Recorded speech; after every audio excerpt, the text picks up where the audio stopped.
Good morning, guys. Today is Friday, so we're going to wrap up our week celebrating Earth and Earth Day with one more book. This book is called Power Up to Fight Pollution by Lisa Bullard and illustrated by Wes Thomas. And this little boy is going to show us all sorts of ways he has learned to help save energy and clean up the earth.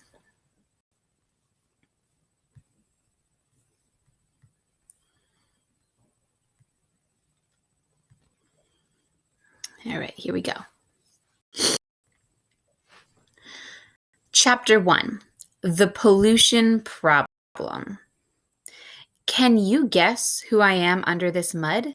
It's me, Tyler, and this is my dog, Pete. We get dirty when we play outside. It's easy for us to wash up afterward. But cleaning up the earth isn't so easy. Can we just give the earth a big shower, a big bath? Today in school, I learned about pollution. Some things people do make the earth, land, air, and water dirty. So if you look at this picture, you can see this dirty water coming out. You can see this trash on the shore and all these clouds. These aren't nice white clouds, they're dirty clouds. I'm working to save the planet, so I'd better learn how to make less pollution. Pollution isn't good for people or animals. Breathing dirty air or drinking dirty water can make us sick.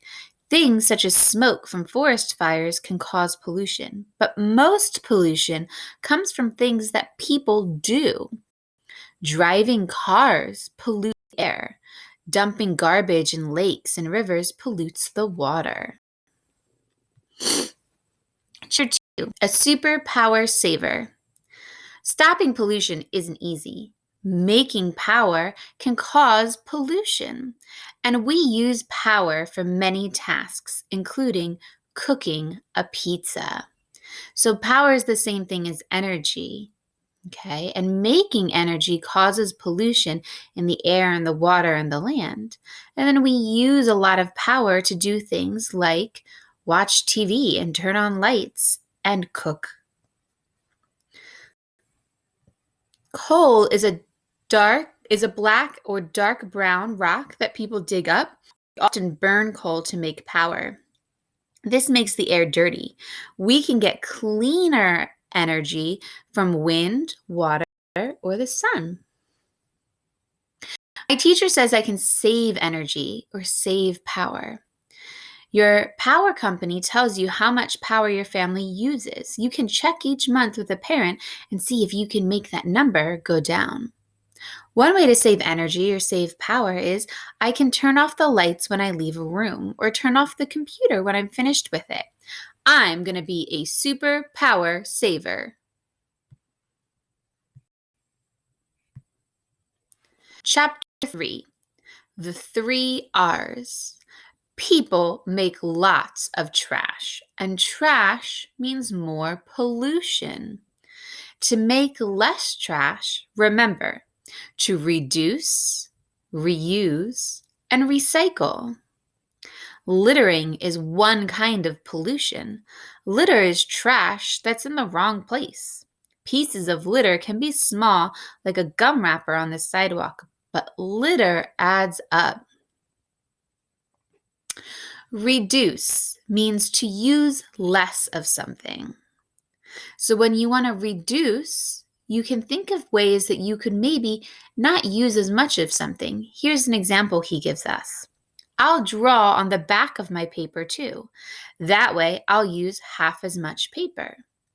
So instead of getting a new piece of paper for each drawing, he's going to flip his paper over, draw on the back, and then he'll have 2 pictures on one piece, and that will reduce how much paper he used.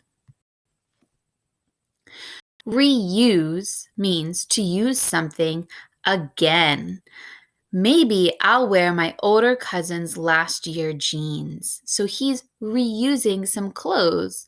How many of you guys use hand-me-downs? I always wore a lot of hand-me-downs. And these are just clothes that are still very good clothes, but rather than throw them away and make pollution, you share them so that somebody else can wear them too. If you've grown out of clothes that you don't wear anymore, you can also give them away so they can be reused. Recycle means to change something you don't need into something useful. We do lots of recycling, don't we? We recycle things into our projects, our inventions. At home, you can sort bottles, cans, and paper instead of throwing them away. A truck will come and take everything to a recycling center. Companies will make new things from my recycling. Companies use recycled cans to make new cans. They can use recycled paper to make new paper. And sometimes they turn recycled plastic bottles into t-shirts. Chapter 4, More Ways to Help. My family and I do errands by bike. That way we don't use our car. And Pete likes it when we walk instead of drive. So your car makes pollution. It can make the air dirty. So he's finding ways that instead of driving, even though it might be quicker, he can walk or ride his bike there. Pick a fun place close home.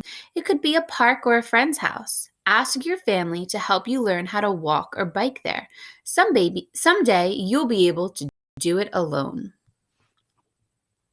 Do you know that trees fight pollution? Trees take in pollution from the air and the water. They send out the kind of air that people need to breathe. They can help clean the air and water. I asked my family to plant a tree for my birthday.